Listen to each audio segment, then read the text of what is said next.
And I think some of the things that you tend to find in car accident cases just weren't, they weren't present here. There were no economics for them to bolster, kind of, Yeah, hitch their lock boat on to. to.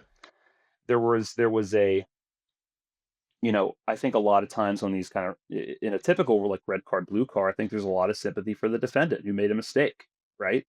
They say you're not supposed to have sympathy when you make these deliberations, and I think that they took that seriously because it's like, you know, this is not that typical case. I think that the reason you're not seeing larger that in some instances not seeing larger verdicts in, cases that folks like, "Oh, geez, are they gonna have to pay this personally?"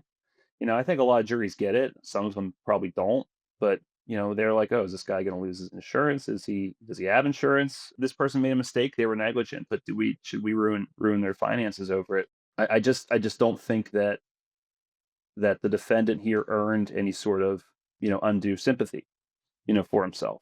They're supposed to say, "Listen, what's it worth to be have your skin scraped off on the asphalt?" And then, I mean, we talked about emotional damages too. I mean, he hadn't been on a motorcycle since he accident. And I told the jury, it's like, listen, you know, even if he does get back on one, he's going to be looking over his shoulder for a, black muscle car for the rest of his life.